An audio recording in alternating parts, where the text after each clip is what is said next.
Chosen Becky ne Professor Ssekaggya mbayina maasawo badiyali ng'omukwano bo gubayisa mu kamu ate nga n'omwana wa Professor Ssekaggya omukulu gwe yazaala mu Rashida naye abadde akulibwa amazaalibwa ge. Kyokka ekyewuunyisa taata w'omwana Professor Ssekaggya teyavuddeyo yadde kwagaliza mwana we mazaalibwa ate nga yalabibwako ng'ali n'omwana wa Chosen Becky ng'amwagaliza amazaalibwa kw'otadde n'okumutwala okumugulira ebintu ebiyitirivu nnyo asobole okusanyusa mukyala ono gwayina Chosen Becky. Mugamba mutya mwasibye mutya bantu bange kansubire nti muli bulungi ba mikwano ng'enkola yaffe mbasaba video no mujimpe like era nensaba gwe wenna atunaba kusubscribinga wano ku Suviya News Extra nti mukwano subscribinga era onyigene mu notification bell mesuwanga byonna byemba nteekayo wano ku Suviya News Extra. Suvi Airport Pickup and Transport Service banange tutambuliza ddala abantu era nebazamu mwenna abasalawo ne mutambula nange mwebale nnyo mukama abaddizeewo kyonna kyemutuulako munange sigenda kulisa nkutanusine Chosen Becky tumanyi bulungi nnyo olwamala okuzaala ate yawummulamu nga ogamba nti omuntu azadde awummule yatandika kukola buchallenge nga azinambuzi era nga kiraga nti omukyala yasumulukuka bulungi kati nno kino nno kyanyiizizza abantu abo ne bagamba Linda Chosen Becky okisuusiza kubajjukira yali yakawoza wiiki n'agenda n'ayimba zibadde ziwera wiiki 2 atutte mwami we out ku vacation bavuddeyo amukoledde emikolo azina amazina okufaako obufi kino nno kinyiizizza abantu naye nga abantu abamu bayisanyukidde kyokka ye omwami we banange mukyala wange thank you so much sokoddeko wali ndi kabaka bagulira kazinga kwa ate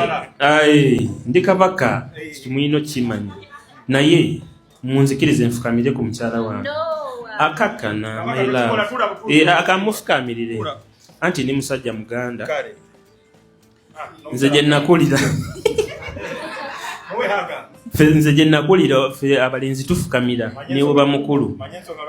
ene thank you so much webale kunjagala onyiiza n'enkunyiiza bibaamu ebyo mu bufumbo si kyekyo naye amazima gali nti onjagadde nnyo nkwagala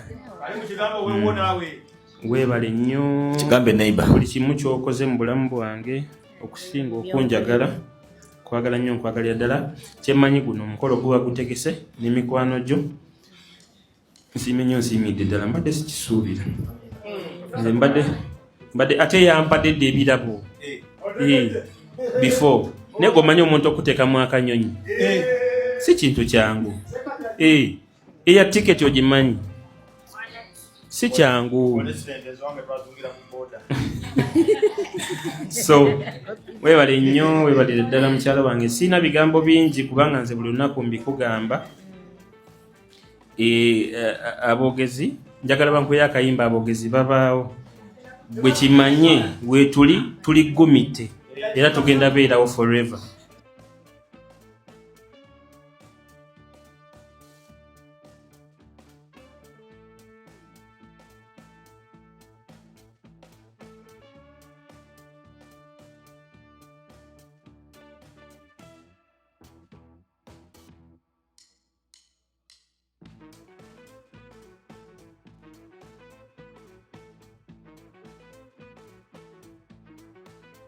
Era nkwebazizaayi Katonda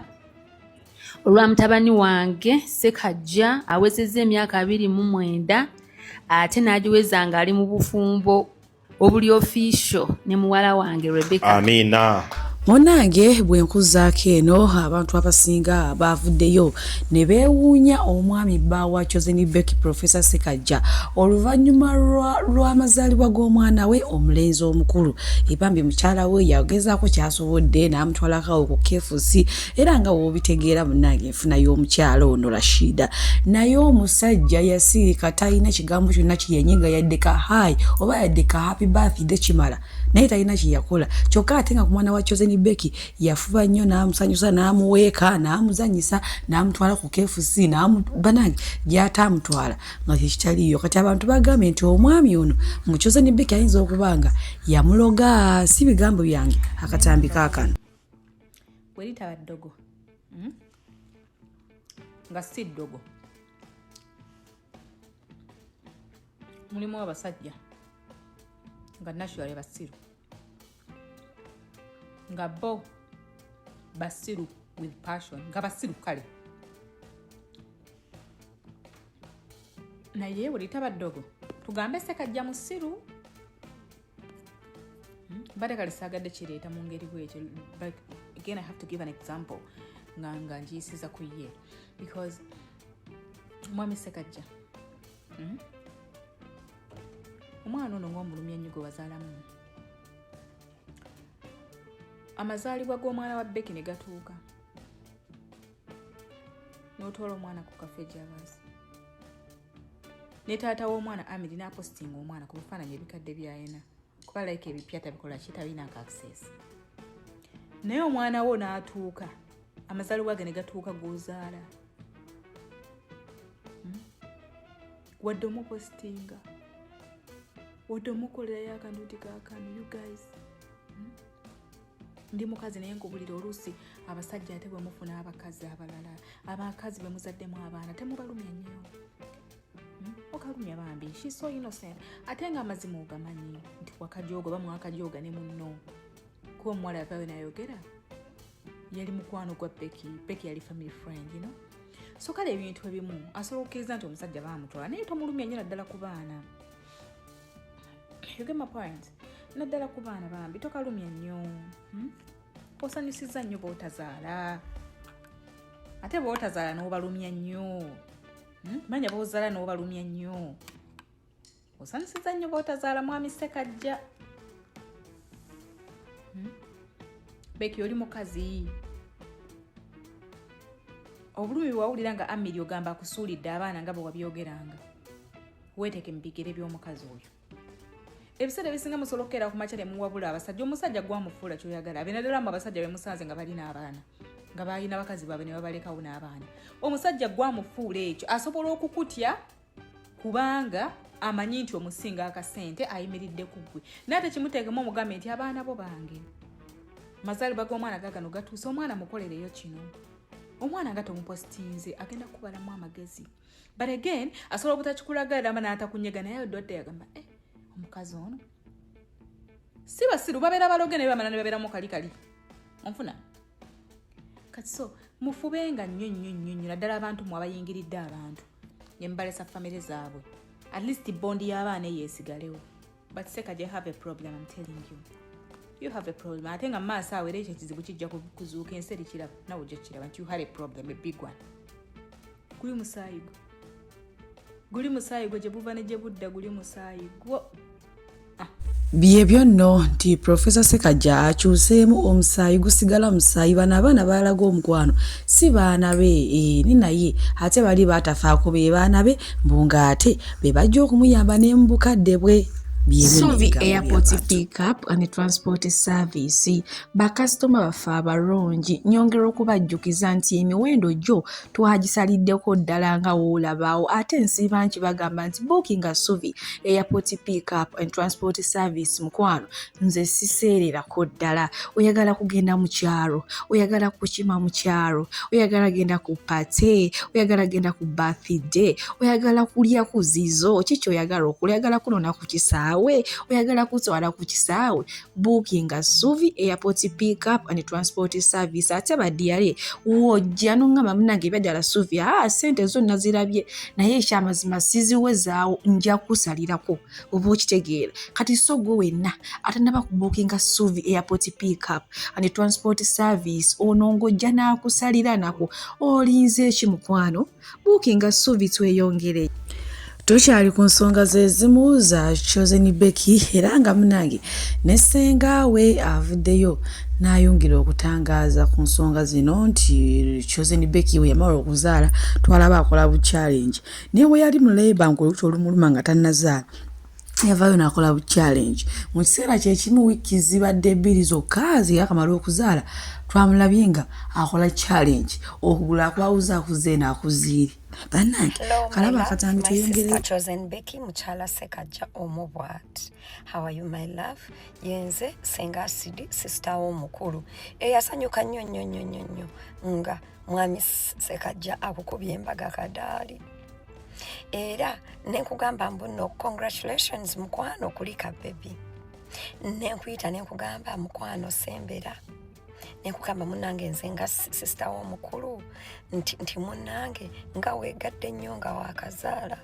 nti munange Beeka omukyala mbozaala. There is a reason why bakusindika ewaka bakutuuze mu kyogero kubanga babeera mbaagala oddewo weegatte booti weewumbewumbeko naye gwe olwavudde muleeba n'otukolera challenge n'owanika amagulu omusajja naakuwanika ng'oyagala simanyi obeera oyagala twakasanga bw'okyali fiiti naye mukwano Beeka ekisooka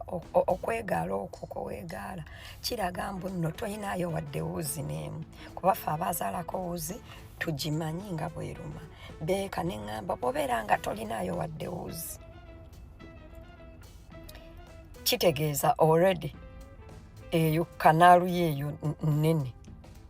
ngazi bulungi ekimala bw'onoogiteekako okugigaala nga yaakavaamu omutwe mulamba n'ebibegabega Beeki ogenda kutuuka ng'onyampira mu kasolo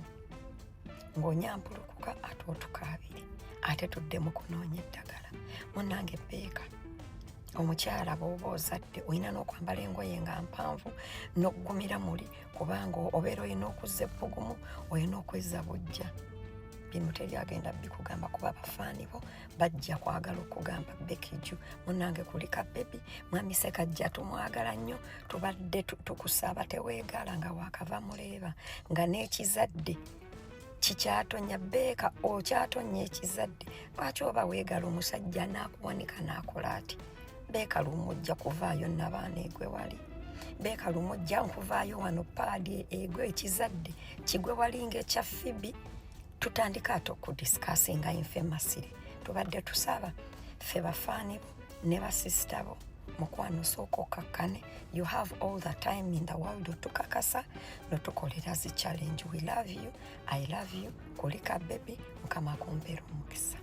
Abalungi abatuwuliriza era abatulaba olunaku olwaleero tukyaddeko ewa Sheikh Ashraf Dembe. Sebo nsanyusa okubalaba. Amannya agange ye Sheikh Ashraf Dembe akola ku bizibu by'enjawulo. Omuntu singa aba alina ebirwadde tumusomereddwa tumuwa amazzi ga lukuya nga bw'obadde ogalaba tugenda abantu ku kyoto ne twokya emizimu emibi egibabaamu n'okulomba edduwa. Abantu singa abeera ng'ali wano atuuse sobola okumulombera edduwa ne waba atatuuse nga mpadde amannya ge naye ng'ali wala maneetaase. Enamba yange yeno eri 0707363711. Namwe bannyinaffe abali ebweru oyagala okuba nti oyagala okulombera ku dduwa ng'olina ebizibu viza zibuze amaka gakolongotana sente zikola zimpita mu ngalo ojja kumpeereza ekifaananyi kyo n'amannya go ebyo byokka bijja kummala nja kukulombera edduwa ojja kutereera. Olunaku olusembayo mu mwezi mba n'edduwa eyawamu ffenna n'abalwadde bange abakadde n'abapya. Salaamu alaikum warahmatullahi wabarakatuh.